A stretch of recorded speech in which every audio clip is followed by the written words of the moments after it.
Bart on the radio this week. You'll all know him as a proponent of loose talk, calling for Republicans to have a moratorium on discussing this issue until collusion is sorted out. And it led me to ask myself, who does he think is going to sort collusion out? Does he think the British government are going to sort it out? Does he think the police themselves, the Irish government, or God forbid, the SDLP? Collusion between the British state forces and Unionist death squads has been a consistent feature of the six-county state since its creation. Over the last 30 years, collusion became a daily reality and resulted in some of the worst incidents of violence, including the Dublin Monaghan bombings and the reign of terror conducted by the Glenanne gang in my own constituency. In the 80s, the British government, under the direction of Margaret Thatcher, adopted a policy of resourcing and directing these death squads as a proxy for prosecuting Britain's war in Ireland. British intelligence services recruited or infiltrated agents into the leaderships of the Unionist death squads to give them control of those squads and to ensure that their targeting, to quote British intelligence report at the time, was more professional. We are told by the SDLP that Seamus Mallet was to the forefront in challenging all of this. He must have been doing it undercover, because none of us heard him. And certainly none of his own councillors in my constituency heard him, because throughout this period they continued to be wined and dined every Christmas in RUC barracks by the very people who were responsible for these policies. They have brought that attitude into the policing boards.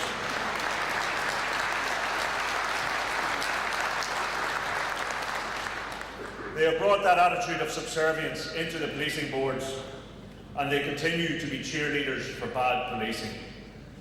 The reality is that the murder campaign against Republicans, Nationalists and Catholics was not the result of rogue agents or individuals who overstepped their responsibilities. It was a policy endorsed at the highest level of the British political system. These agents were not, as it has been claimed, gathering intelligence on loyalist paramilitaries. These agents were directing the actions and operations of the loyalist death squads as part of Britain's war against the freedom struggle. The other reality is that we ourselves, Sinn Féin, are the ones who will tackle all of this. We will drum the polluters out of the PSNI, and we will ensure that the policy of collusion is ended forever. I urge you to support the motion. We're moving on.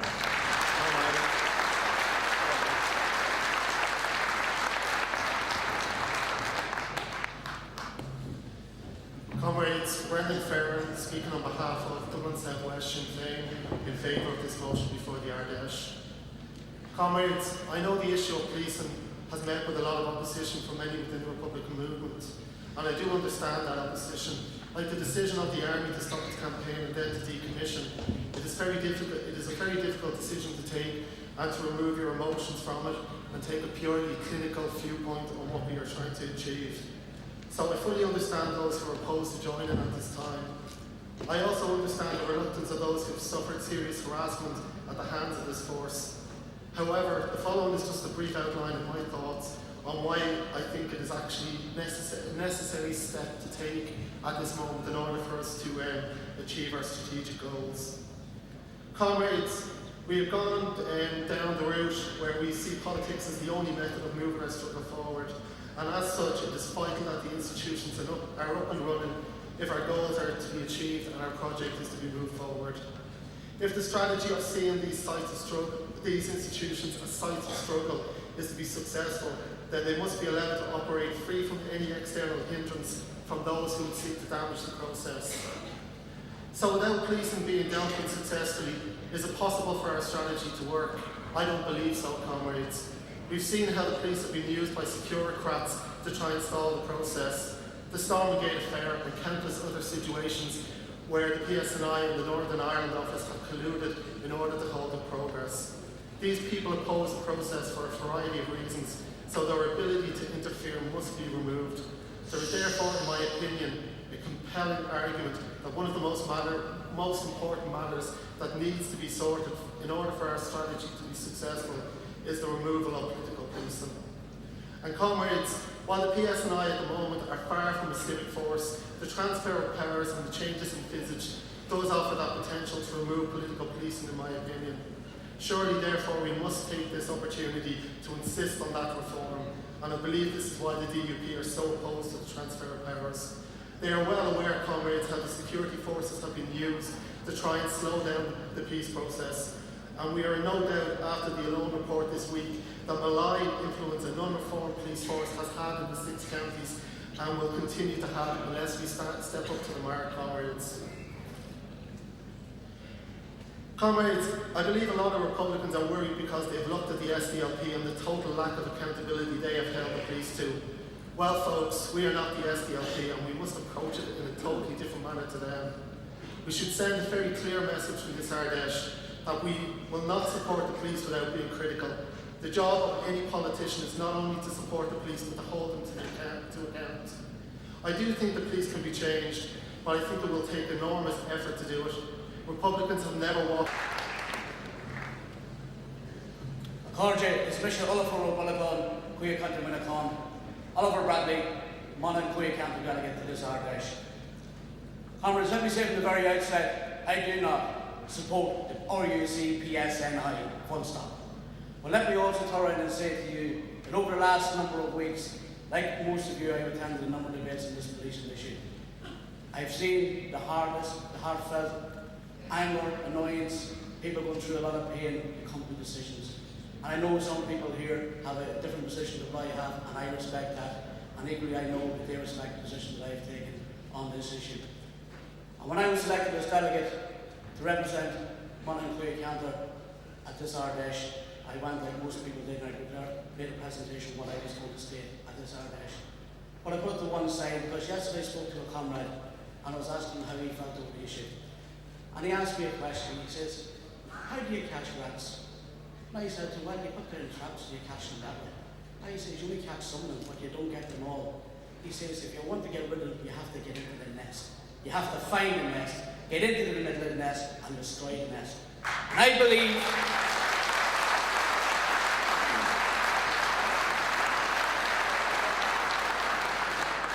comrades, we need to get into the nest, the policing nest, and we need to dismantle it and destroy it and replace it with a police force that we can all support. I ask you all to support the Ard Fheis motion.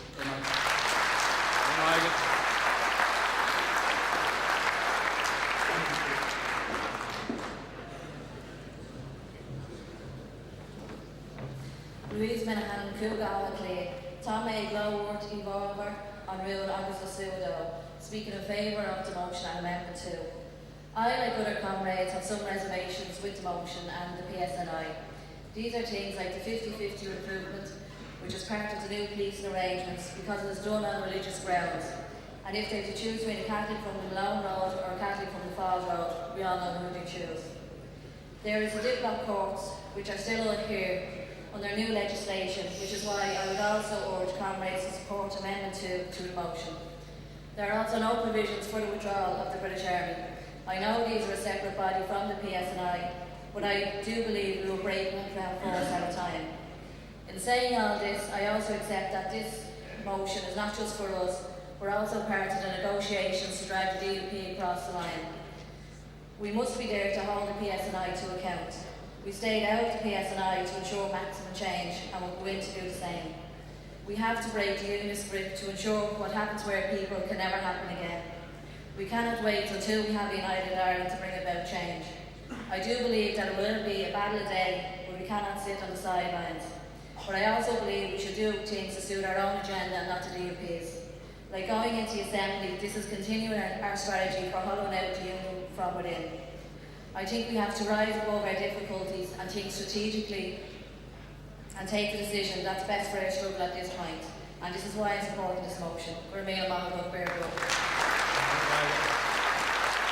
In favour of the Ard Fheis motion and against Amendment number 1, as it is the complete opposite.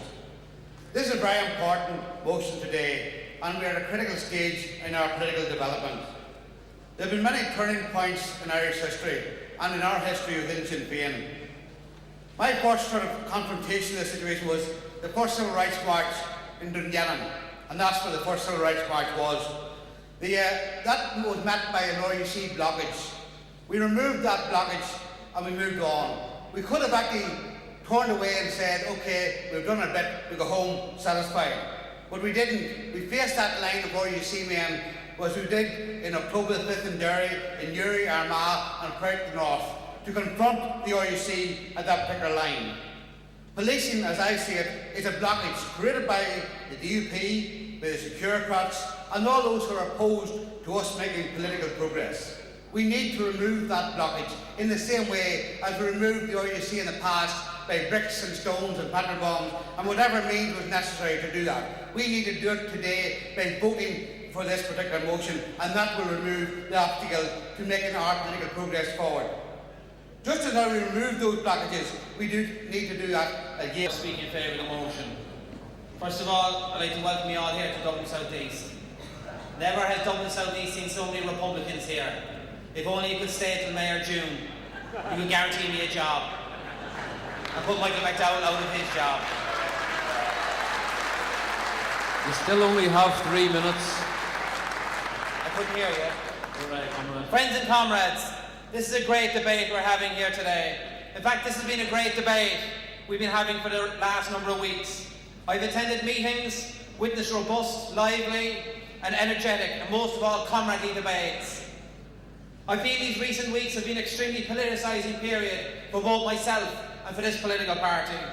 And whatever happens here today, whatever the outcome, we will be stronger for having this debate on policing.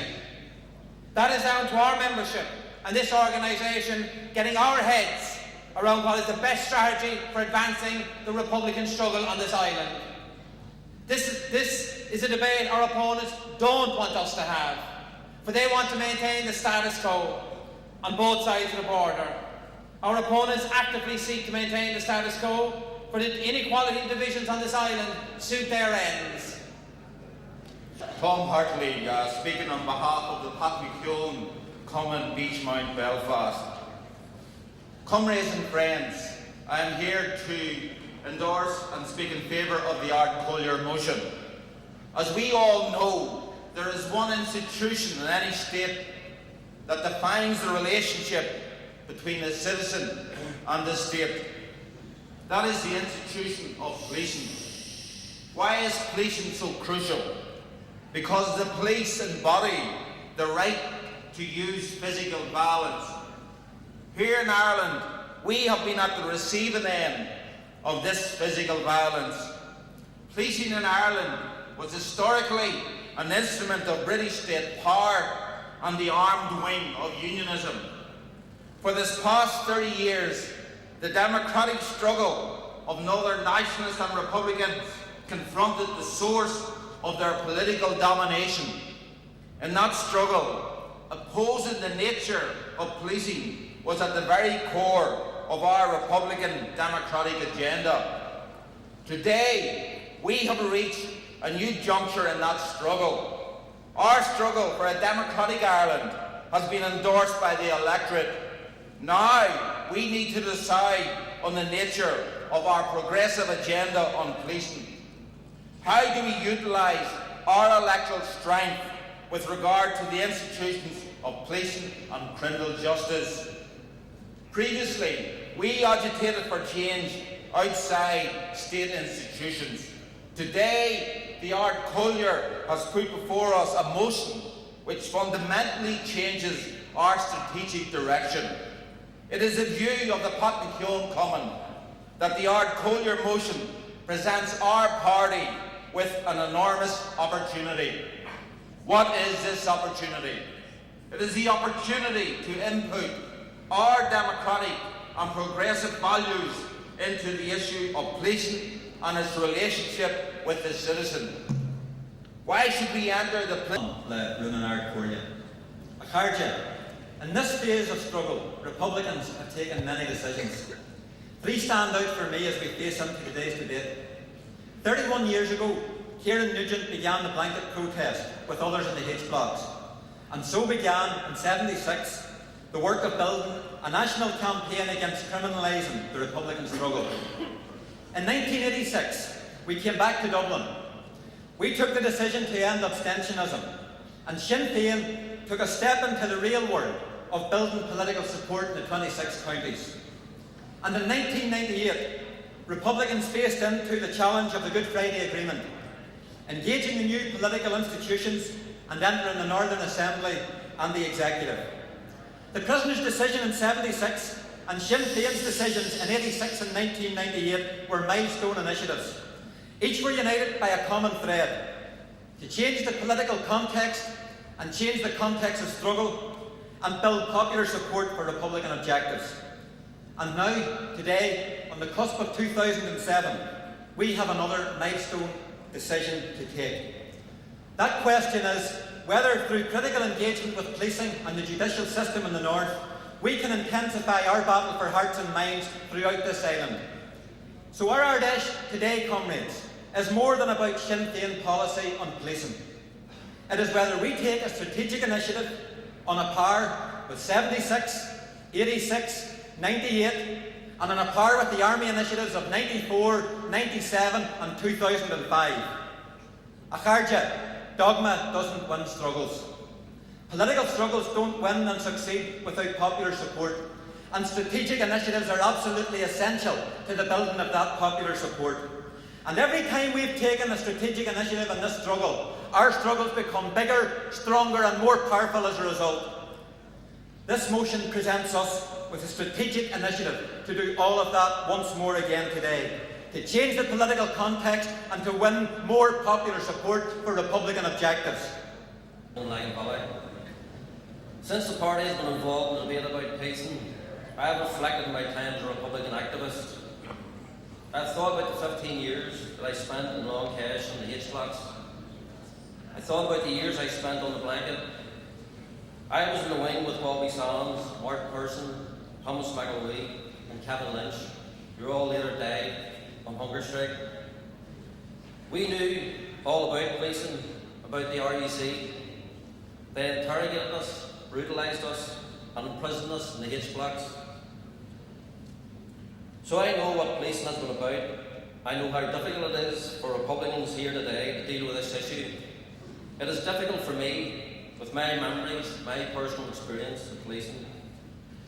For me, as we debate whether or not we should change our policy in regards to policing, I have mixed emotions. I think of those who I spent time in jail with. I think of those who died on hunger strike. Today, as we make our decision about policing, they will be in my thoughts. I am still involved in this struggle. The type of Ireland we went to prison for is still the same Ireland we're striving to bring about today. That new Ireland cannot be built solely on our terms. This is the context in which we must approach the issue of policing.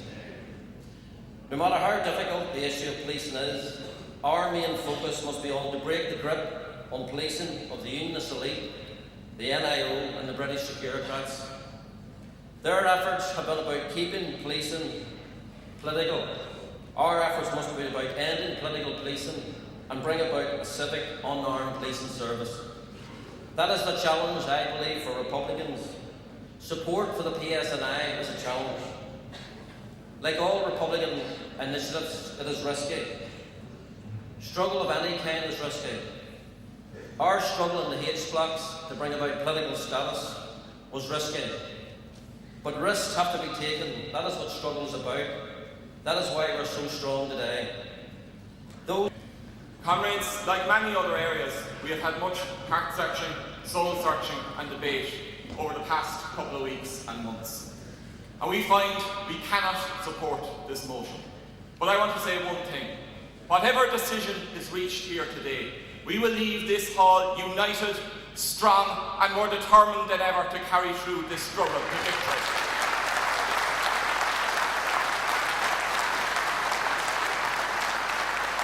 And I am confident that in a few months from now, Cork City will elect its first Sinn Féin TD since the 1920s in Jonathan O'Brien.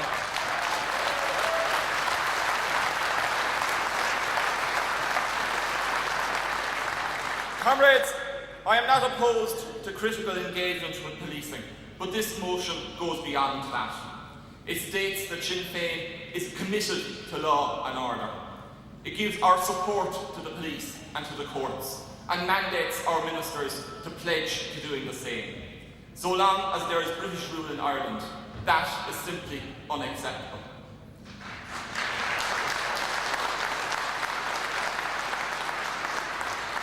Yes, we can sincerely go in to break policing, intending to take it apart from the inside. But public support for the law and the police means acceptance of the state. To pass this motion is to sign up to the constitutional framework on this island. That is why our enemies have made support for the police and the courts a precondition for power sharing. Republicans must support the police. Republicans must support law and order. That has been the mantra of the political establishment in Britain and in Ireland, and we should not give in to their blackmail. To pass this motion is to limit ourselves for the future to an attempt to change the state from within. We may still choose to call ourselves revolutionaries, but we would be strictly constitutional ones. In 1921, Liam Lynch said, "We have declared for the Irish Republic, and we will not live under any other law." There speaks every Irish rebel who has ever rejected England's presence in Ireland. That presence is an alien intrusion into Irish affairs, that no law passed in Westminster can have authority in Ireland, and that no court administering that law is entitled to acknowledgement or respect. This has been the fate of every generation of Irish Republicans, and I see nothing that has changed that could cause us to derogate from that. An Irish Republic.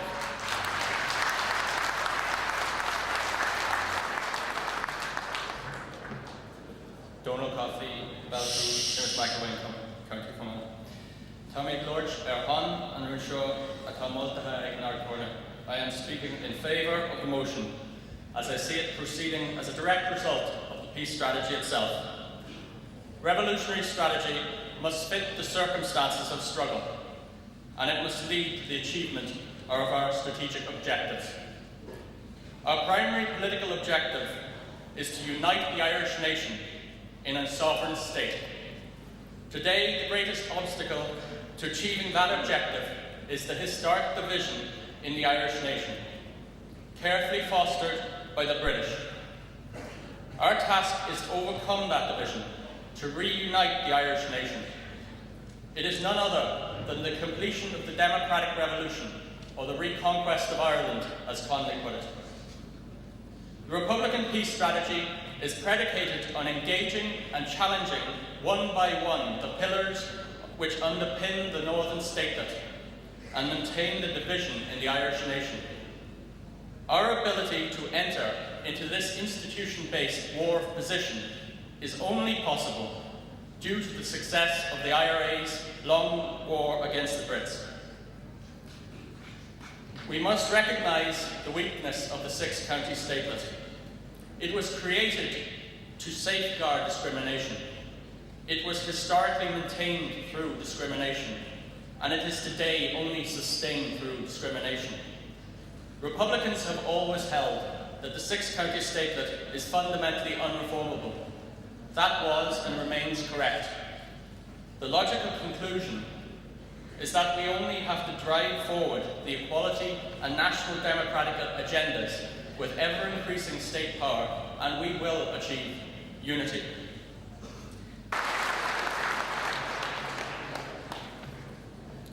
Paul Deeds, Andersonstown, Sinn Féin.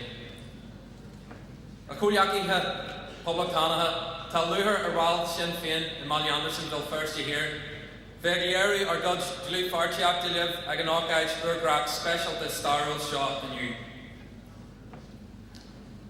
There's an inescapable logic to this move, and while you can talk about principled stances and not doing what our enemies want us to do, you have to return to the thought, who does this move, made at the present time, benefit?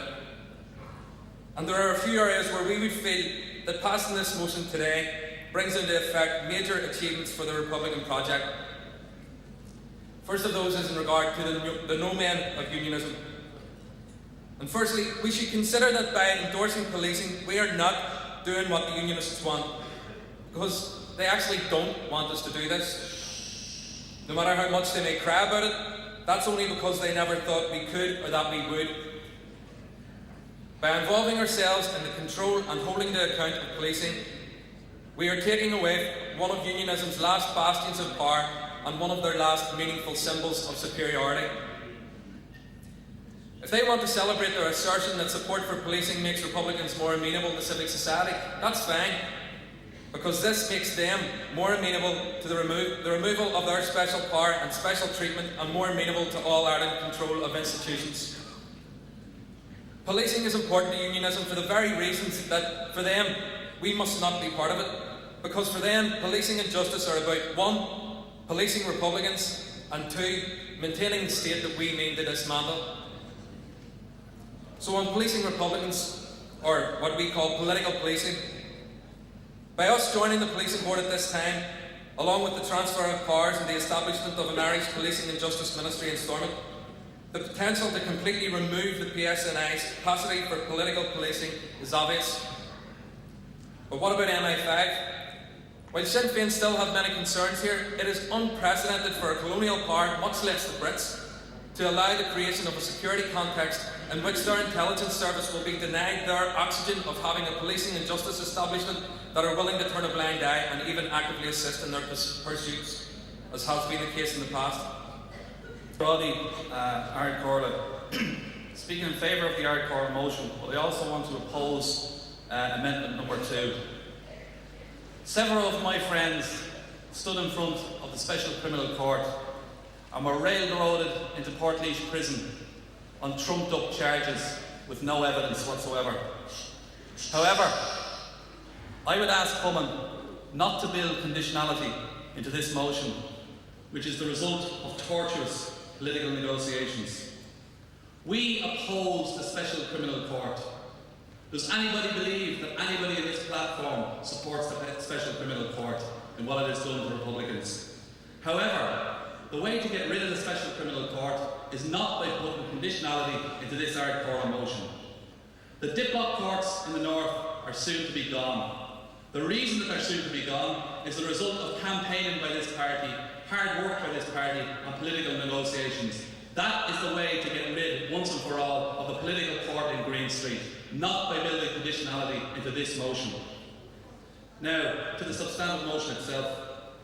A long time ago, this party recognised the necessity of dealing with the world in the way it is in order to change it. That we couldn't wait for conditions to be as we wish them to be before we moved ahead. The outworking of this important realisation meant rolling up our sleeves. It meant getting our hands dirty. And yes, it meant swallowing some bitter pills. But we did this while all the time moving forward towards our Republican objectives, and all the time with greater numbers of people supporting us on that journey. What comrades here today need to consider is how, at this juncture, the strategy, the winning strategy pursued by this movement for many years now, can be moved forward without the initiative advocated by the Ard Fheis. Be certain, though, that if this motion is not passed, the forward momentum of that winning strategy will be slowed down considerably. Our strategy in the north means dismantling the foundations of the sectarian state. Sinn Féin must attack each and every one of the power bases of unionism and move on to the next target. That is how we have sustained and increased our popular support to unprecedented levels. And we do this all the time with the objective in mind of a 32-county socialist republic. And we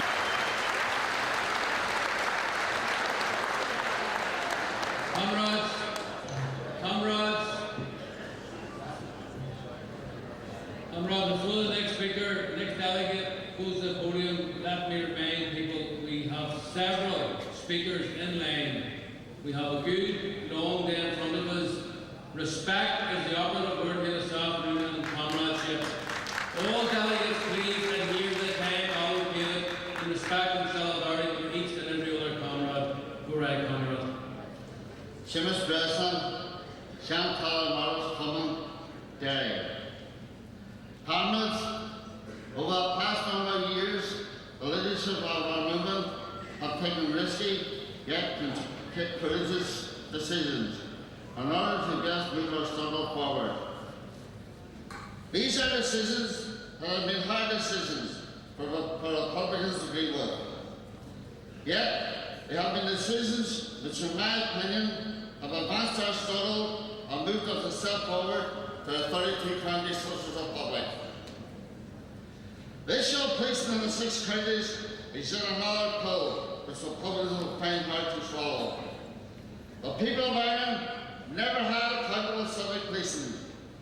What they did have was the sectarian IUC who engaged in harassment, torture, assassination, shoot to kill, and who colluded with the loyalist death squads. In the 26 counties, we had the Hit Again and Niagara Special Branch. All human rights abusers. It is my opinion that the current strategy being adopted by our leadership is the only way forward if we are to ensure that these abuses are a thing of the past. It is to this end that I will urge all the delegates and visitors at this special Ard Fheis, and indeed the wider Republican family, to support the Ard Fheis motion. Thank you very much. Just one wee thing before I go. See, I had a whole lot of stuff brought out, and I decided, I said to my friend Gerard Hara, I think he's rolling down the road there, and he got me up tonight. I said to my friend Gerard Hara, I'll tell you what, isn't you are going to have a terrible time of it when a wee man from a Falls Road, a Republican, or from the backside, walk in and say, hey, Ard, get your abusers and your murderers out. That's right.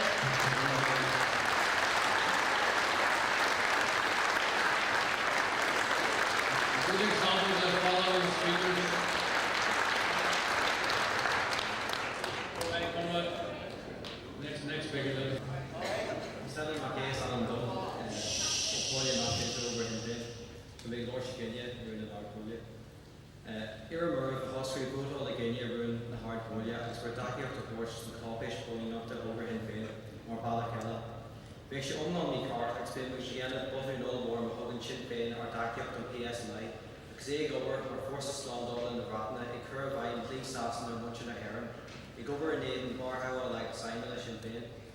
Tom PSNI and Brian Improved Ratna, ken all their or who's starting heron. Over in Shea and they knocked an arm of Ratna. Caroline Gowall there tier. I say Antinia Kenny the chorus captain there as Latcham off the Kayla. The car came in which only are on board holding up. I guess the car came in which the Banshee saw just got key can lay the spread and the cash in his penalty. Of much more I react public talk social up leave Beijing and tackle them PSNI or Yalo in the 5 minutes I get a Dutch River. I guess much tackle them and shopping which of course tackle the road Rahan PSNI. She shin Brian improve their idea, like some Latram or looked over.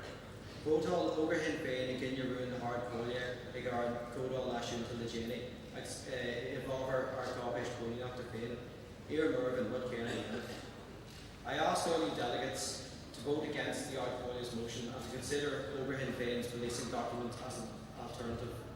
It would be completely wrong and a massive mistake for Sinn Féin to support the PSNI. Keeping in mind that it functions as the national security force of Britain, it imposes English laws on the people of Ireland, it works totally against Republican ideals and principles, the ideals and principles of Sinn Féin. Its job is to maintain Britain's imperialist rule to northeastern Ireland, and it works in conjunction with the British Army in assisting the occupation. It is also the glue that holds together the capitalist system. All of these issues we are fundamentally opposed to. Yes, we should be represented on the policing board, and we should use whatever means possible to us to tackle them most critical issues. But we, as a Socialist Republican Party, cannot support the PSNI given the rules that I have cited earlier. By supporting the PSNI, we will be supporting them in these functions. Over Sinn Féin. Micheál Scully, speaking on behalf of Matthew Kane from the Lower County Offaly. In 1914, Redmond asked the Irish people to join a British force and take the King's shilling in the hope of home rule. It never appeared. In 1918, the fight still continued. Sunningdale was brought down by a small unionist group. The Good Friday Agreement was supported by all on the island nearly, except for the unionists, and still we fought on. In 1994, we were asked again to lay down the arms, to go quietly, to try the democratic route, and still we wait. Arms beyond use. That's what was called for, and that's what happened. and yet, almost in the same week, Trimble came out stronger than ever. Smirk on his face, our guns were quiet, and yet he had delivered absolutely nothing. We asked him to reject this motion.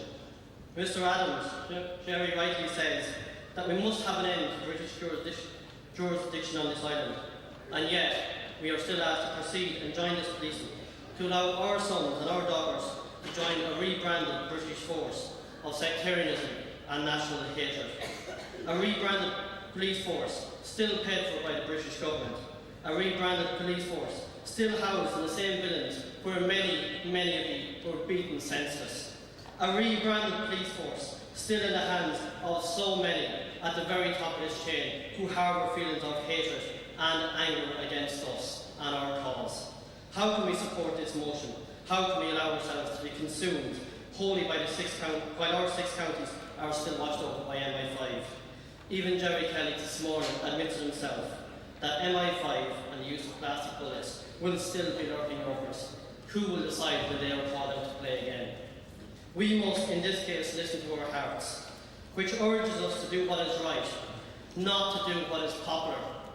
Republicanism has never been popular. It was a small few in 1916 who planned, organised and fought this fight. And it will be hopefully a small few who will have the courage to vote against this and continue on with the struggle. Sinn Féin, Condoleezza. Just listening to a speaker from Cork a few minutes back, who mentioned that they're going to elect a TD in the next election. Well, I couldn't let this opportunity go miss without saying that even though our county has been split in two, we in South Leitrim and Roscommon have somebody up here by the name of Martin Kenny, who we are quite confident we are also going to send to Leinster House. Thank you.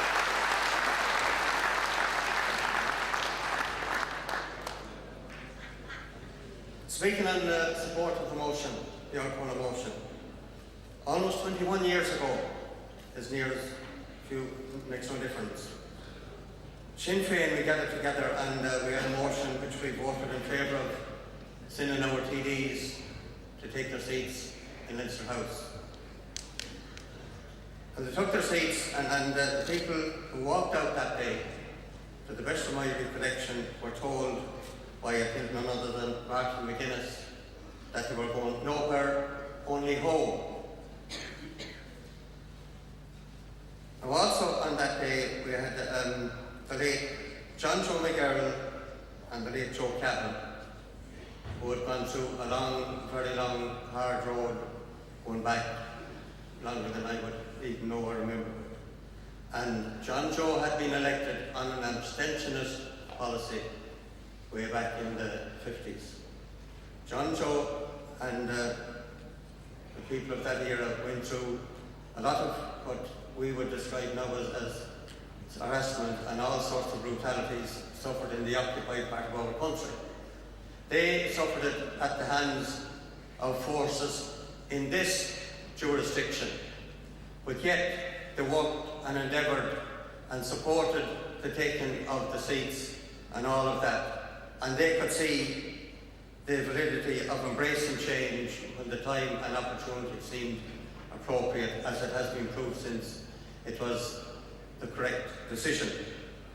Okay, today we have another major decision in front of us. And I'm sure that we have never walked away from difficult situations, difficult decision making, and so on and so forth. We come in today united in purpose and in principle and in belief of a 32-county socialist republic. And I still believe that's very much achievable if we look at the monumental progress that has been made over the last, say, 10, 15 years, whatever. Okay? And the one thing I do hope for and I wish for is that we accept the decision from today. I hope it's in favour, as I said at the beginning. And I hope we walk out with our heads held high and face elections both north and south, and let nobody be under any illusions. We face as big a threat from the ones waiting in the long grass in the south as much as we do in the north. That's a reality that we're all, I'm sure, acutely aware of.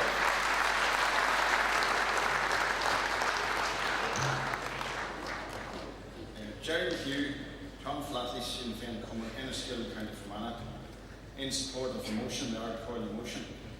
Ladies and gentlemen, this is about a debate which we've had over the last number of weeks, and in fact, contemplating that debate over the last number of years. It's been in the Good Friday Agreement for 10 years now, so it should have been no surprise to people that we came to this day and to this difficult enough decision. And there are those in my county who have difficulty getting their heads around supporting this decision, but they'll be there with us, I think, whatever happens. It's about the future purpose of policing in all our areas. It's about a new beginning to policing. But the debate itself has been very powerful, and I'm delighted with the extent of that debate. And I have to thank Gerry Adams and the leadership of Sinn Féin for going into areas of Tyrone and indeed all the 6 counties, Fermanagh in particular and Cavan, and having that debate with the people who count, the Republican activists in those areas who will have to deliver the next 2 elections for us so that we can gain the political strength to gain a united Ireland. And I think the people of Fermanagh have had an experience with the past harassment of British security forces, British state terrorism, on a par with any other area of the 6 counties. We've had the murder of volunteer Louis Leonard and a number of other nationalists in those areas, just straightforwardly on the basis of the collusion with loyalists and the British forces in those areas, and many years ago at that. So people have had to live with that sort of atmosphere for very many years, and in those areas fighting on behalf of Sinn Féin or any other body who are working in terms of nationalist rights, and had to deal with that sort of collusion. My last visit in Clery was 1993, and those special branch officers sitting across the table from me were able to say to me, when will your day come? When is your day coming? One evening you'll go to the door and there'll be someone standing there with a gun. Or your daughter will switch on the television some evening and it will blow up the entire room. That's what was said to me. So it was very much alive in 1983. So it's no surprise to us to hear what was in the O'Loughlin report. Comrades, my name is Louis McGillivray, and I get the pleasure and the privilege of addressing this Ard Fheis because I'm the brother of a dead IRA volunteer. And you know something? I feel a bit of a fraud for that, because that doesn't make me a better or worse Republican.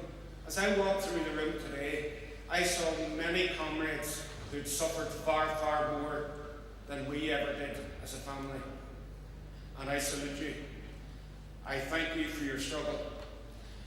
The last time I had the privilege of addressing the Ard Fheis was in 1986, when I opposed the motion to enter Leinster House. The speaker that followed me was my brother, who supported the motion. I'm still here. One man said, "Why, we haven't gone away, you know." I'm speaking against this motion. I'm speaking against it because I believe, on a point of principle, that to endorse the policing service is to endorse British occupation in Ireland. That's what I believe. I believe that if we have to set aside a principle now and then as a tactic, we can do that. And if this motion was a tactical motion, yes, I would support it. But I feel that we have failed to address the core of policing. Unless we have people in operational control of everyday policing. That means people at the level of Chief Constable, Assistant Chief Constable, Chief Superintendent, Chief Inspector, whatever. Unless we have that operational control, or we have people who are sympathetic to our beliefs and who have an understanding of our community, unless we have that, we cannot say that we control or we will influence policing. We may bring somebody to account 2 years, 3 years, 5 years down the road. That doesn't matter when you're dead, or you've been imprisoned unjustly for 5 years. It doesn't matter then. We must go to this. If it's a tactical motion, which I can't see in the wording of the motion, if it's a tactical thing, we must go on that basis, and that must be our bottom line. So, I'm asking you, I know many of you are mandated by your you're coming, you're fully counter, you're fully Kuiga. I know you're already mandated to vote and what way to vote. I know some of you have been given the latitude to make your decision on the day. But I ask you to seriously consider whether this is a good tactical motion. I don't believe it is. People will ask me, what's the alternative? I've been given 3 minutes. If you want to give me 30 minutes or 3 hours, I can outline strategies that I believe can advance our struggle as well, if not better. I would just like to finish my remarks by saying, let nobody anywhere use my personal analysis of this situation as a justification for splitting republicanism. We are a community. My own personal experience of the support of that community has been second to none, in both political and private sphere, and I thank every single comrade that has helped me over the years. I ask you to seriously consider whether you can support this motion, either as a point of principle or on a tactical basis.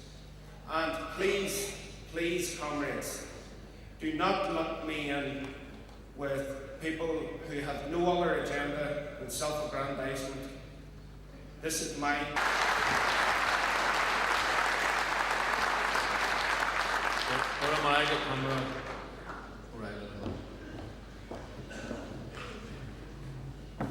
Barbara the Broom, Ard Fheis.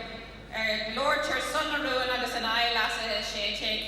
And can I just say at the outset that one of the things that really struck me, even though I'm coming up to take the exact opposite approach from Louis, as we stood in the queue together, the one thing that he stressed was that he's here in a unified way and that he shares with us the view that whatever happens, Republican unity is all important.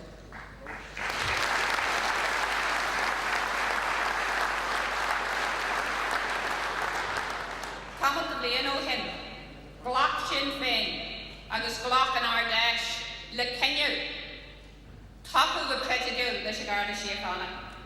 Rinnemer sin an anion blian the father the husser bog Poblachtani, agus druch plachtas and heavy gangs in Irish. Near stop an roon shin doing, le veg ale of Akraha, no the veg curran eye, the druch plachtas shin. It's like druch plachtas of Honomer, O'Heave, Morris, agus O'Heave and Major Harlett and Gabby Larda. Pullamer Dini, Ara, Gurabon and Roon Shogas Pakiak and Stant. Ni Ampium le shot, ni Ampium lesh a Kirby, agus da Gretchen shin er fa Bumach Awani Dane say Takulesh. Near Glackamach, le hair at the Hishe Conde, in ye a roon shin, and torch Tokiak criticule than a gardi. Agus ni stoppy a roon shaw, as both our son a roon shaw and you, ni stoppy shin doing blue eye, fun air the Antaha, agus Public Danahak Socialta a Wintermach. People saying here this morning that to vote for this motion is to support the state. I don't accept that for a moment. And if I did accept it, I wouldn't be standing making the arguments that I'm making today. Some years ago, the Ard Fheis took a decision to give critical support to the Garda Síochána, and they did so in spite of all the years of corruption and bad practice and the heavy gang and the kind of the whole gamut of works that had gone on against Republicans.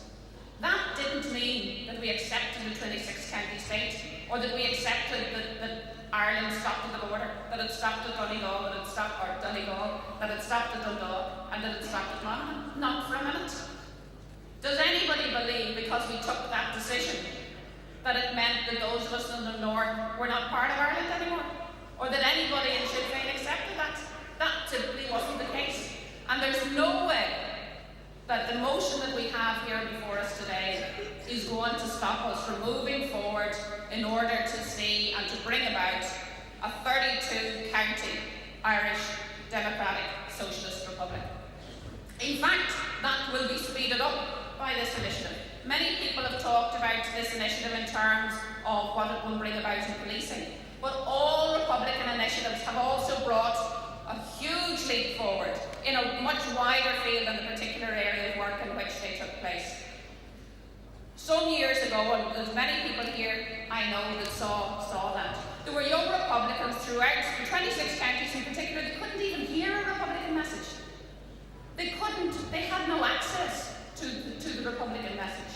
Now they have, because we've gained political strength, because we've taken hard initiatives. Young people hear the Republican message, they're invigorated, they're inspired by the Republican message, and there are more people throughout the Ireland today actively engaged in trying to bring about an Irish democratic socialist republic across the island than in decades.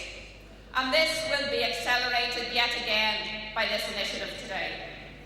People also... 3 minutes, Conrad.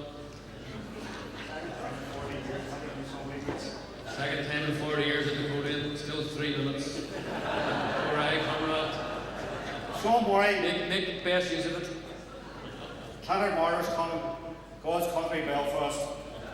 Friends and comrades, we need to look at this issue in the context of the balance of political power, in terms of how we can shift that balance in our direction and away from our political enemies.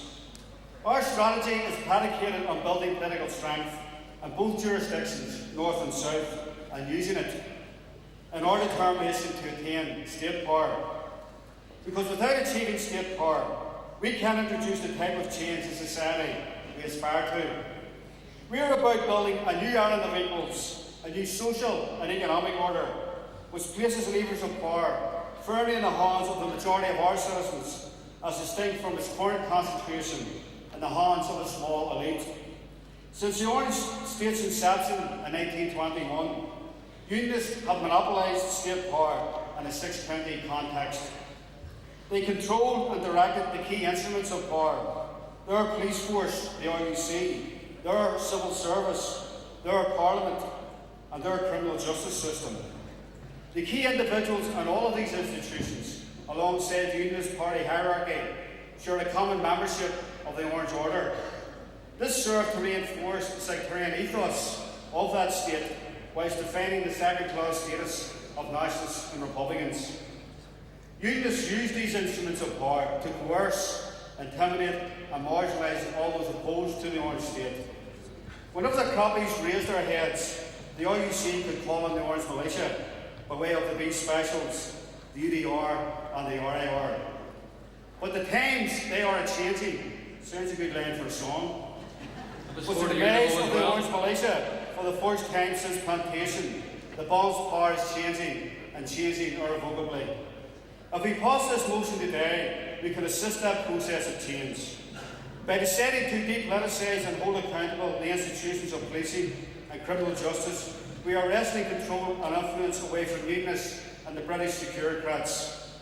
For the first time ever in a 32-county context, we are on course for establishing an acceptable policing service which will serve the interests of all of our citizens, irrespective of creed or political persuasion. And a transitional phase on the road to establishing an acceptable 32-county policing service. In addition, Comrades, as Sean Murray's the last speaker for this session, we will retire for lunch, and just to remind all those voting delegates that the copy of the sentence which was omitted by error from the motion you have in front of you is ready to be collected at the steering committee table to my left and to the right of the building, that we intend to resume at 2:15 sharp. A real man of enjoy our lunch.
arrest of order to Tony Darney, the founding member of the Bloody Sunday Justice Campaign, and to give him a very, very warm welcome.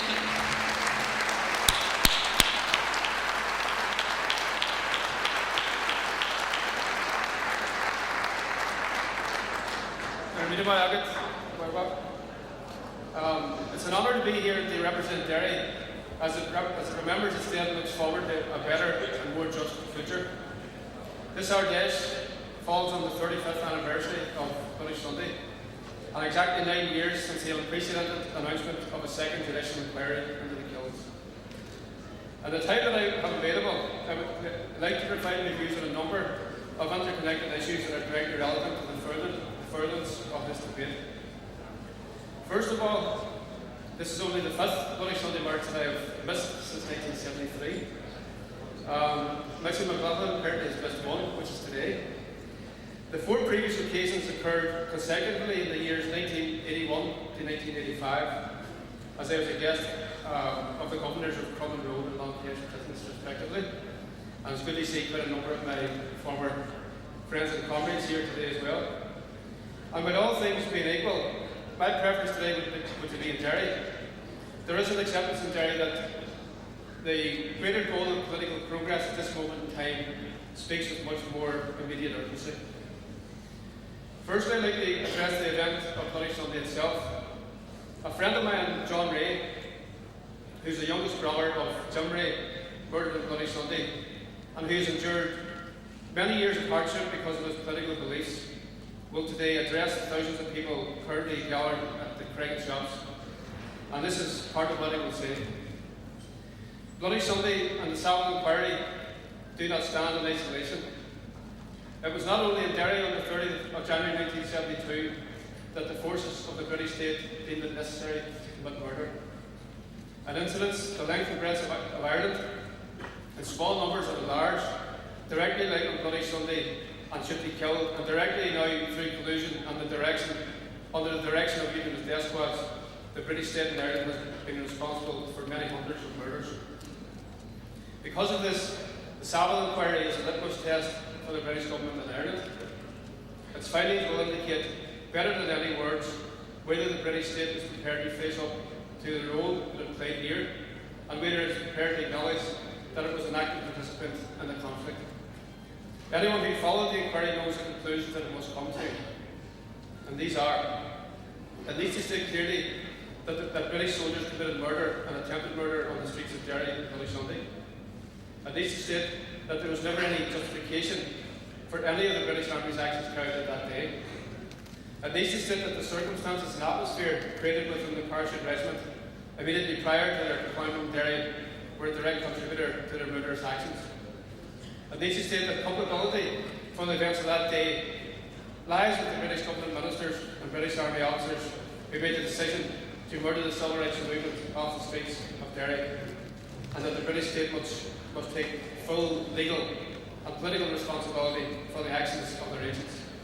And finally, it needs to state that the lies, untruths and evasions that have characterised British state policy in relation to the murders committed on Bloody Sunday are forever purged from the history books.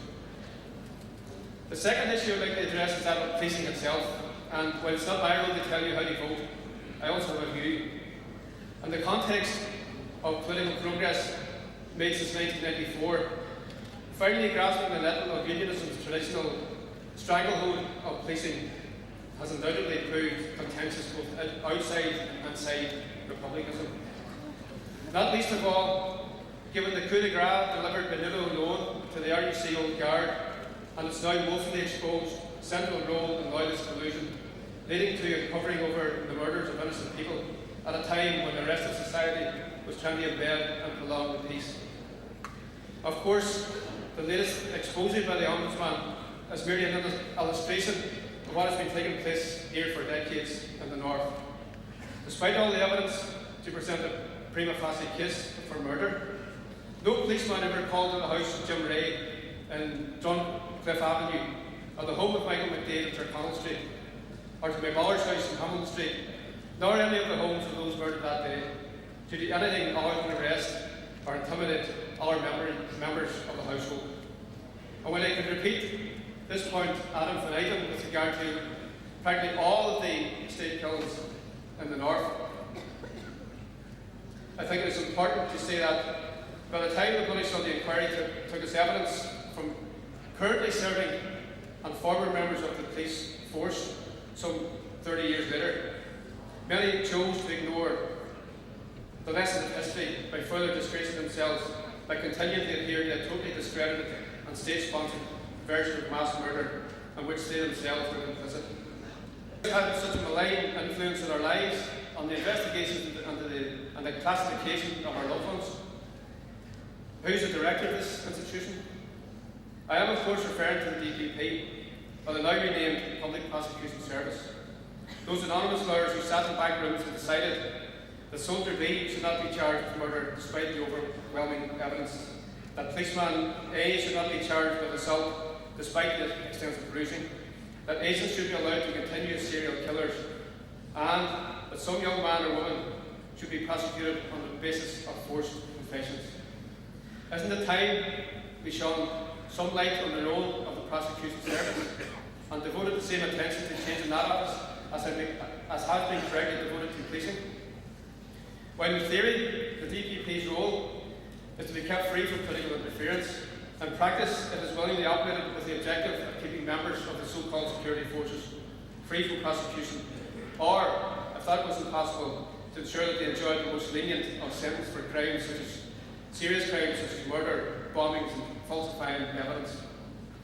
Bearing this point in mind, it strikes me in relation to truth, recovery and justice, such a process must prove somewhat less than wholesome if the behaviour of the office of the DPP was to be left unscrutinised and left out of the conflict resolution process. In the meantime, anything short of a complete purge of this secret organisation and its upper echelons will not be acceptable. To make political progress for the benefit of all, campaigns are taken on board and that the requests for truth and justice are fully supported and underpinned. In this context, when the words of Q. Ard were welcome, not only did he not go far enough in describing some plastic bullet victims as innocent, but genuine truth and reconciliation must move way beyond the soundbite. Finally, to return to policing and the ensuing debate, it is worth posing the following question. It was a question that was posed at a recent meeting in Letterkenny by our renegade dairyman, Jeremy Mulligan, who's also living in Donegal. Who will feel most discommoded by Republicans grasping the nettle of policing? And it doesn't take a genius to work that out. In the context of this decision, only the human rights abusers and sectarian bigots have anything to fear. And what they should fear is the recovery of history and an end of that squalid history that they were responsible for. And what they will realise is that there are few places left for them to hide. They cannot even get a cushy job in South Africa anymore. Thank you.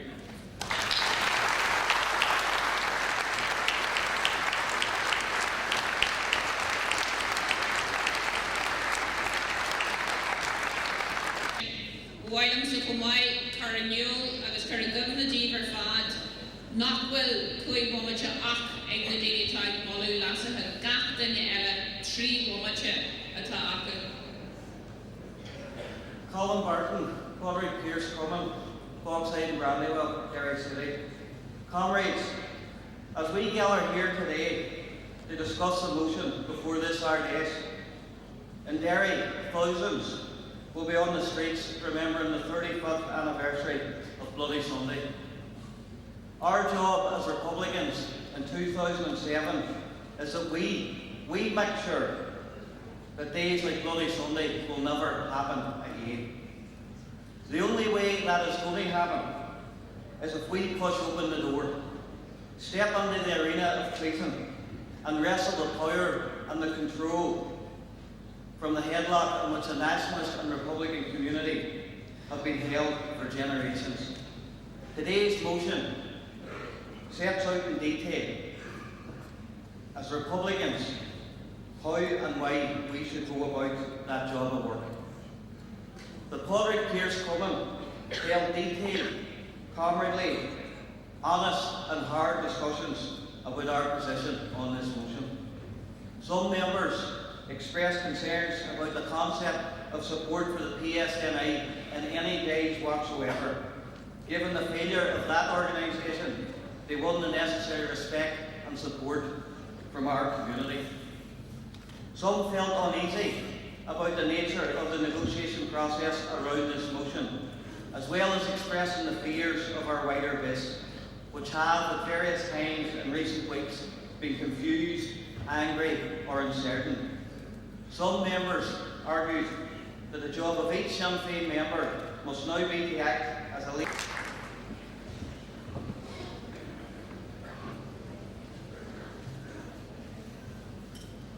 Mary Key, O'Malley doesn't come in North Inner City. I've been mandated by my comment to support the Ard Fheis motion, but I would just like to give some of my thoughts in relation to the motion which I do not agree to. First of all, I see the disadvantage in joint policing is how far have Republicans got to go to appease unionism, especially the DUP. When the statement to the armed campaign of 28th July 2005 was issued, Paisley's reaction was, it was neither historical or credible. I am waiting to see his reaction on the 29th. Also, we have not got very far. Plastic bullets is still an issue. There is no bar on former serving officers enjoying the PNSNI, and in light of Luna Alone's report, I have grave doubts about being on a policing board that will accept this. Also, to summarise, in relation to the Charlie Cummins motion, reiterating our support for the Gardaí Síochána in part of Death 8 Column 2, I would agree with this motion as a person who lives within the North Inner City and has seen McDonald's political police force in action, as we have seen it in the Shell to Sea campaign. I would not support the Garda Síochána. There are many things that have to be changed within the Garda Síochána. There are many things that have to be put together before we, as Republicans in the South, could support them. John Stewart, Rankin, Roundtree, Warda, Common, Alcert and Trab, a cancer son in Roonshaw. Comrades, this motion has both practical and political implications. My own reasons for supporting the motion are purely pragmatic. For the past number of years, people have now begun to go to the police to report crime in their area. But when we tore our hair out and thought this was support seeping away from us, the same people were going to the Sinn Féin centres and asking us what can we do for them as well. Simply put, the police were useless. Right, so we now have to face the reality of this problem. People want positive action if they're the victim of criminals. So rather than just accept that people are now entitled to go unhindered to the police, we need to adopt a hands-on approach and make the police service not just answerable, but accountable to the community. Leaving aside political implications of support for PSNI, we need to tackle everyday operation of policing. Simply put, the police are totally incompetent, useless.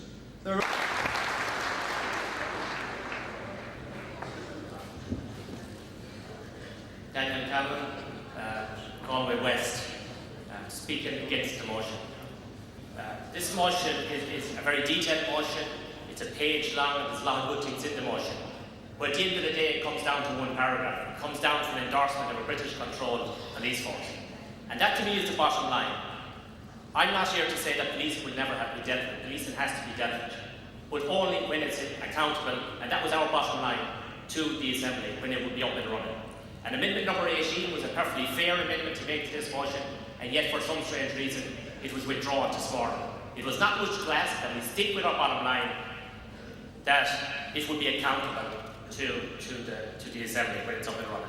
We've seen throughout this process, concession after concession, an initiative by the leadership and by the army, and we were told it would add dynamic to the process.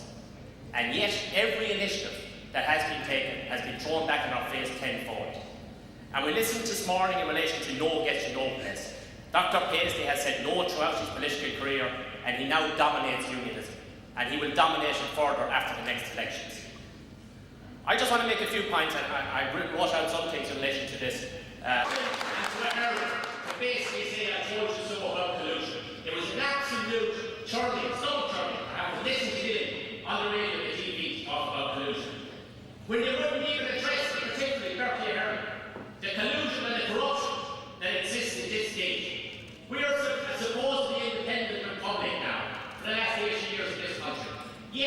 had widespread corruption within the police force. And none of it. And we're told now, because of Morrison, it's confined to a few rotten downs in Donegal. Donegal could be repeated in Galway, Dublin, Cork, every part of this country, and it will be shown where the corruption is.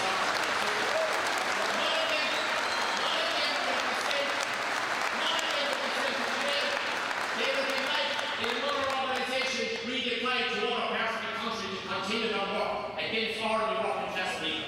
I hope if Martin ever gets his hands on the PSI or Justice Department in the North, that he will be able to do to it what he says here today. Because if he does, I would encourage him to come back to this hall in 2 years or 5 years' time and put a motion to this ordinance to say that the new one thing about dancing PSI should be the new one Ireland Police Force, because it will be far better from what he said this morning than what we have at the moment. It's unacceptable to me. I know people who have went from Republican backgrounds in recent times to join the Garda Síochána. And because they had Sinn Féin connections, they were told, no thank you very much. You're a Republican, you will not come into this force. I wish the leadership great success in the coming years in relation to having young people from the Falls Road and other parts of inner cities in the north to join the PSNI. Because I think they'll fight for hands. When working class people in this city throughout Cork, Dublin, Galway, and other parts of the city cannot join the Garda Síochána because they're Republican and they're working class. We have a corrupt judicial system that's where we talked this morning in relation to health services about money talking. Well, money talks in the judicial system down here.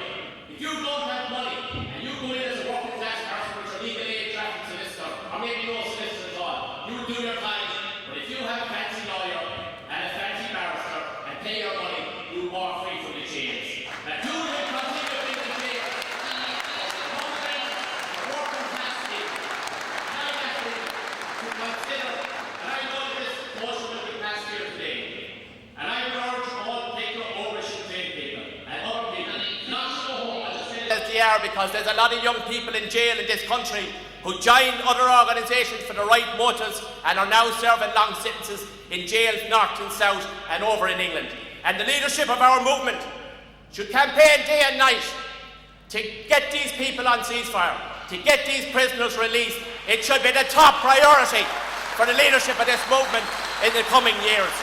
And I would urge Jerry and Martin to continue. I disagree with the strategy today, but I will stand by and see where this leads us. And I hope in 10 years' time that I'm back speaking at the Sinn Féin Ardèche and saying to you, Martin and Jerry, that you were right and I was wrong and the people who voted no were wrong. Chuggy Garlaw, Bear Boy, Gon Mila Mago.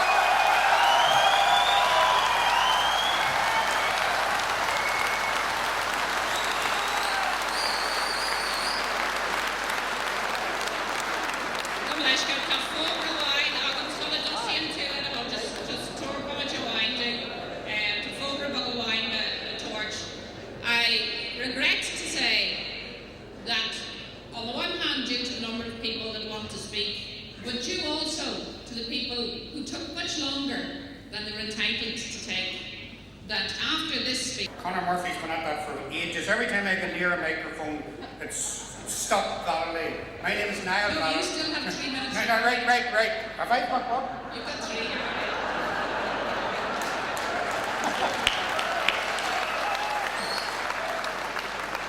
3. Another effort at wrong footing.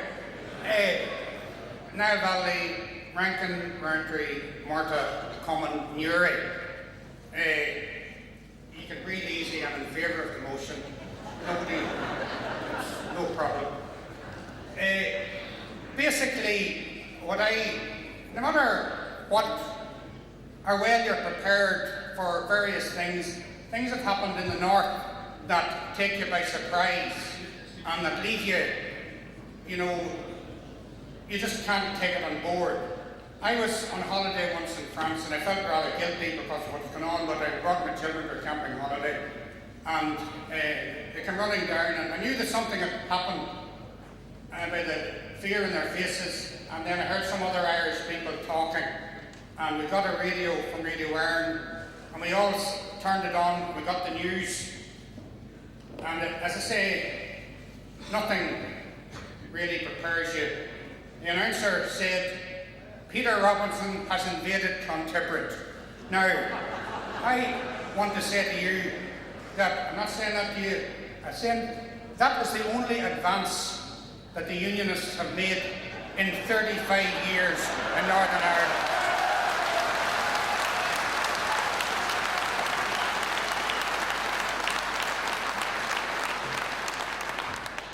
I'm getting very old, and Rita O'Hare made a very insensitive remark to me. She hadn't seen me for a while because of the nature of her life. I don't inquire into that. But she said, Niall, what happened to your hair? I says, what happened to my hair? There's nothing wrong with it. She says, it's got all white and old looking. But, you know, I can do without that. Anyway. Is my time up?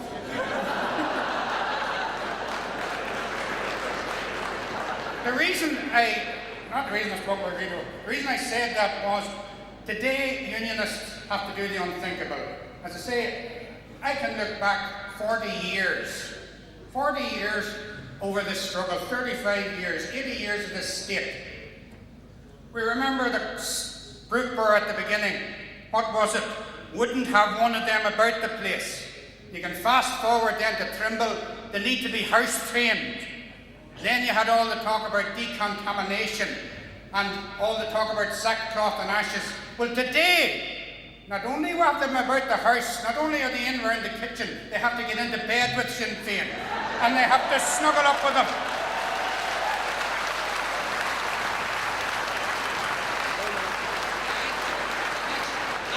I'm informed by the steering committee that the dreaded 2 minutes hasn't come in yet, and they'll signal you when it does, so you're still all right for three. Thank you. My name is Tom Holland. I'm from Ard Fheis. I'm an ex-political prisoner in North Belfast.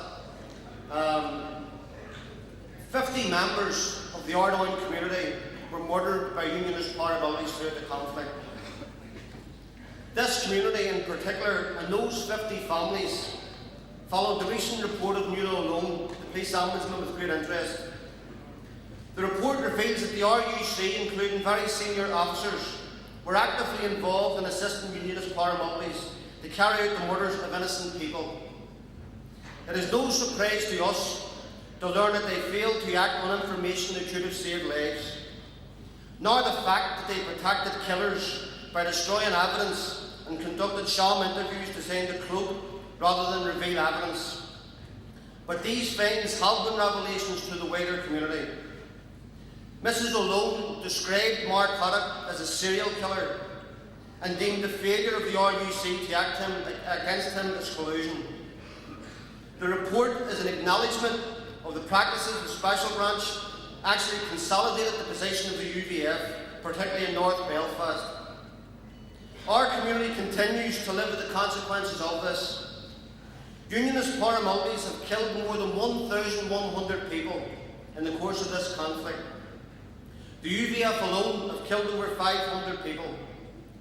There is already ample evidence of collusion at every stage of the conflict. We know from the official British government papers that the UDR was full of UDA men. A former assistant chief constable who served 15 years in the Special Branch has confirmed that ministers and officials were regularly briefed on undercover operations. In 1986, he briefed Margaret Thatcher, the British Prime Minister, on intelligence operations in Belfast and asked for guidelines. Collusion goes all the way to the top of the British. Nuala Alone's report and that of the Oireachtas Committee shines a spotlight on the systematic policy which was collusion. There is every reason to believe that we could continue to praise the lid open, that other similarly sorted pictures would emerge from across Ireland. Recent findings only confirm what Republicans have asserted all along. The British government actively colluded with Unionists. A very special performance. It was entitled Sons and Brothers and was the work of a group of Republican women who had written and performed the play in conjunction with Relatives for Justice. The play told the story of some of the events in Tyrone during the 1980s when those women's sons and brothers were murdered. Some of those lads were killed in active service with the East Tyrone Brigade, including at Lough. Others were shot dead in Boyle's Bar. Volunteers voted here today also. After an intense and at times emotional debate, there was a standing ovation and a ringing endorsement of our strategy by the Republicans of Tyrone. There are few areas that have suffered, like the Galway Kappa area or the North Belt, a fair impartial service that will be able to police the entire community. It was the mother of an IRA volunteer who helped me to understand the importance of what we're doing here today, when she told me that we should not give the Unionists a free hand in anything, that we needed to be in there, bringing our Republican ethos to everything we do. I believe that this is the right time to maximise the change brought about by our negotiators. Comrades, take your care. British forces and Unionist paramilitaries have routinely shared intelligence, weapons and personnel. I want you to adopt the Ard Fheis motion today, but I want you to do it in the context of giving practical support to the campaigns around state violence, collusion, truth recovery and acknowledgement. We need to build support groups and involve victims' families and survivors as they campaign for truth and the abolition of plastic bullets. So, whatever concerns you have around this motion today, we need to let them know the senior caps and the people in the British cabinet that there's no hiding place for them, whether it's in England, Iraq, Afghanistan or anywhere else.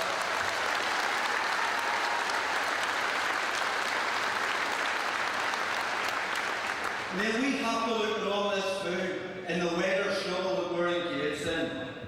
This is a huge opportunity for us to move that struggle forward for the next 5 to 10 years. That's the business we're in.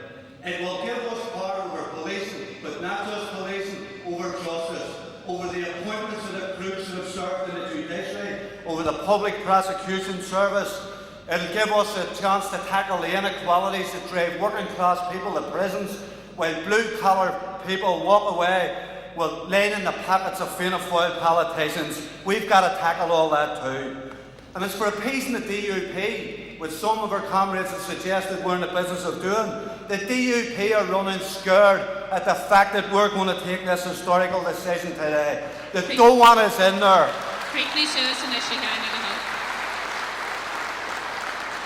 Another young comrade talked about the fact of the British laws in the north. If we can get our hands on a Justice Ministry, if Martin McGuinness can get into the office of Deputy First Minister, we'll make Irish laws in the north. And lastly, let's get into this thing of end this partisanist thinking around policing, that somehow it's acceptable here. As communities in the north, we need policing. We need accountable policing. We need representative policing. We need policing that we bring to book every day of the week. Gonna meet my other.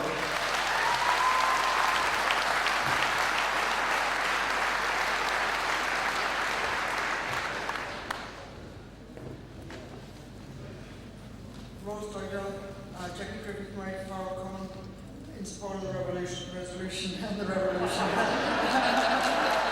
That was a mistake. Wasn't intended. Today is historic. We've taken many historic decisions in the past. The cessation of Clery Wolf, putting arms behind youth, joining political institutions. They've been taken by a few brave people who have gone out to act on behalf of people, to challenge in arms the conquest of Ireland. The army took these decisions. That struggle has empowered nationalist people. Today is different. The party has gone out to consult with hundreds, thousands, explaining and listening to the people who came to hear where negotiations stood, why the resolution, how the leadership sees advancing our struggle. These meetings weren't Nurembergs. People raised their fears, their doubts, their arguments. What sort of a movement would we be if they didn't? Our struggle has taken a huge leap forward today in these last 2 weeks. Today we are deciding in consultation with all the people. The people here today are coming from those discussions which have included hundreds if not thousands. It makes you feel, all and every one of us, as we pass this resolution today, a part of a revolutionary movement, a movement of the people. We are part of a revolutionary movement. And I think everyone who walked into this told this morning, and saw the huge crowd, remembered earlier days in the Mansion House, and we knew that we were part of a revolution that's going forward. And that is empowerment of the people. It's bringing the people together. So strong, as the song was sung on the way back to West Belfast that day after winning the election. The empowerment of the people is the empowerment of Sinn Féin. That is what building political strength is.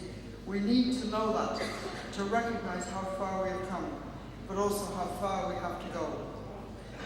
Political power is when we engage with all the people, have the confidence to listen to them, and to come to speak for all the people in furthering our one very simple demand, an island of equals, justice. Justice for those who are beaten down or excluded, humiliated by unaccountable, arrogant power that gives no answers.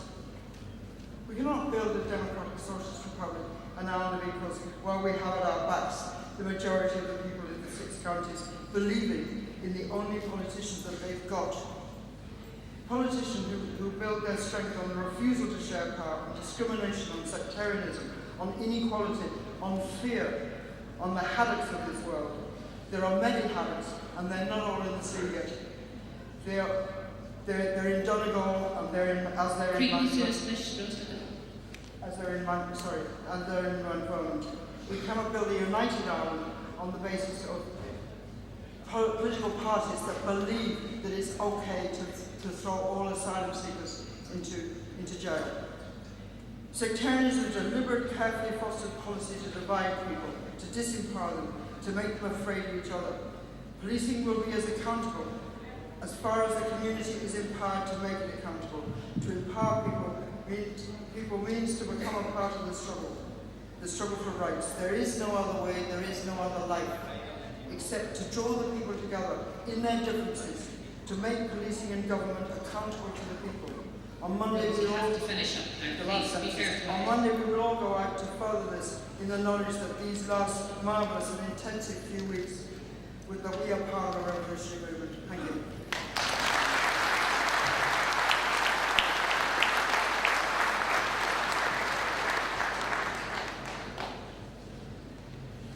Kieran Garnicky, don't mind coming to South London. I'd like to talk about the policing board. If we vote this in, we should have 3 out of 10 seats, political seats in the policing board. That's 3 out of 19 seats altogether. As Kevon said, 3 seats is more powerful than 100 SDLP seats.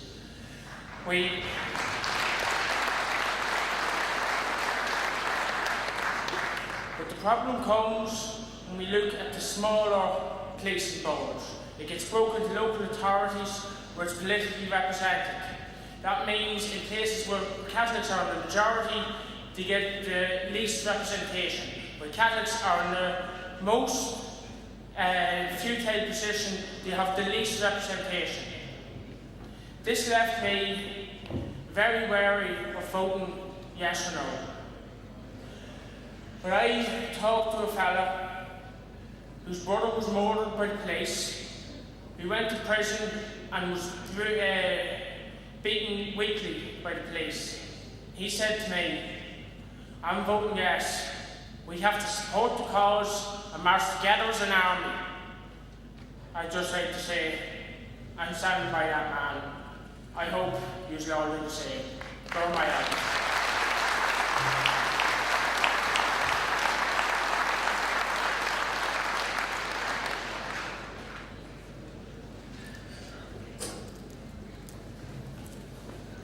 Liam Brown, Common Pearson McCann, Cashamoon, and South Tipperary Sinn Féin general election candidate. Delegates, visitors, colleagues, and most importantly, friends, it is an honour to stand here today in front of you and with you, to share in making a decision which is so important to all of us, and a decision which has profound effects not only on us, but on our families, our communities, and on the memories of those who have gone before us. I call you friends because I regard anyone who has stood in or shared the values of the Republican movement a friend. And I also call you friends to ask that no matter what the result of the motion here today, we can accept and respect our differing opinions and move forward united and strengthened to face the future battles that no doubt we will face together. I am speaking not only on behalf of myself, but also on behalf of Cumann Pearse McCann in Cashel, a Cumann with a proud history which mixes the traditional membership and values of Sinn Féin with a new and young, vibrant membership. Our longest-serving member, Marcus Fogarty, can trace his republicanism back to the 1956 border campaign. My own father, Councillor Michael Brown. We start voting on the motion and the amendments. We're not voting now on the motion.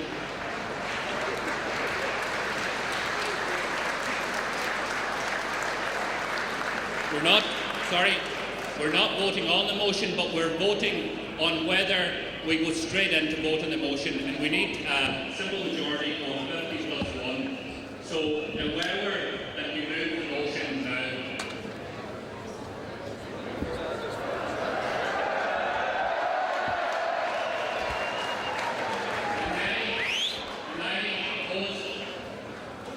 The motion is carried.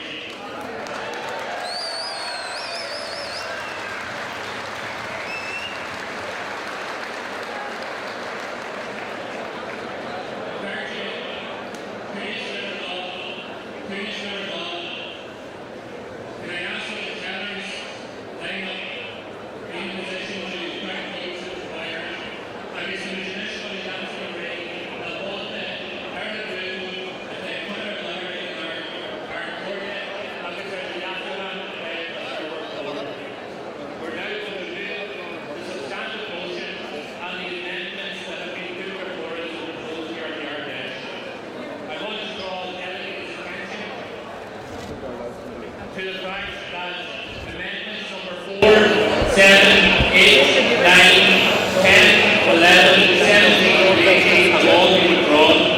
So we will propose the remaining standing amendments. Parliament O'Hare, National and Alette down for again.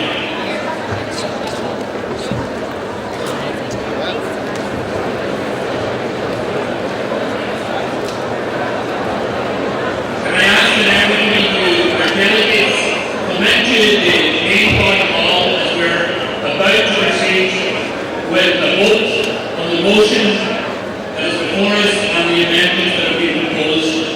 The only amendments that are in front of us are Amendment 1, 2, 3, 5, 6, 12, 13, 14 and 15.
12, 13, 14, 15 and 16. They're the amendments that we'll be voting on. I also want to draw to people's attention the misprint in the extraordinary motion, the motion from the Ard Fheis to the extraordinary Ard Fheis, which was after the second paragraph that we supported will work for the development of a routinely unarmed police service as envisaged in the Good Friday Agreement. That is part of the substantive motion. So, while I'm in this, who's the hardest involved in? We will vote first on the amendments. We'll vote on Amendment 1 first, then we'll go on to the next amendment, and so on and so forth. And then we will propose the amended motion to the body of the Ard Fheis. So, Temtinche Gulan is says the Gulor, Jesprach the Scansel Jumper and Keshaw, Keshpir Tawarte, a Boilamish, Yasuhan Everheen, Hor Hagan Ard Fheis. Amendment number 1. Agonia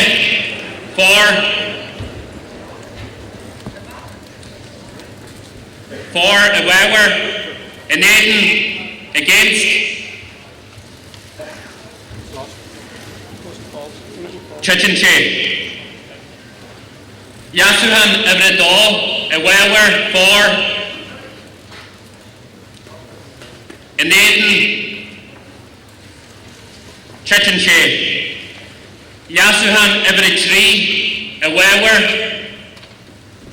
in favour. Against Tishik Locke, it is accepted. Yasuhan Everett Quake, a wawer in favour.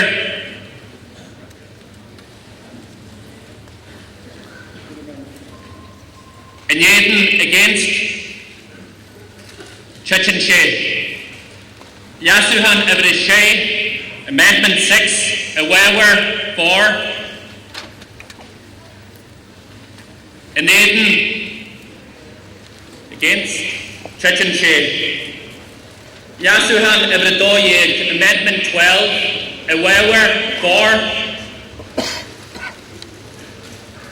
And Aiden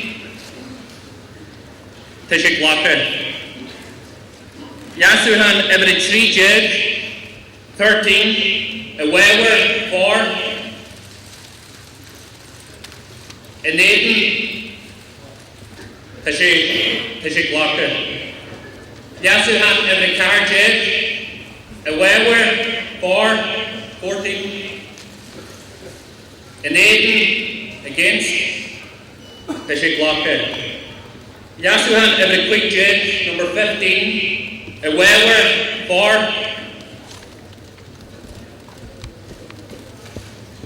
And Aiden Tishik Locke.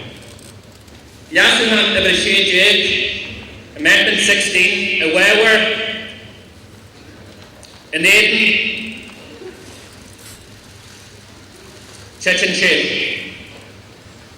And this you heard Corimage and Rune, August and Yasuhan and Rune Yasiha, Hike and Ard Fheis. Now, Aperja, we put the amended motion to the Ard Fheis, which is the motion with amendments number 3, number 12, number 13, number 14, and number 15.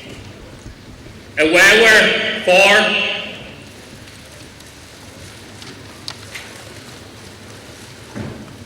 And Aiden against Tishik Locke. The motion is carried.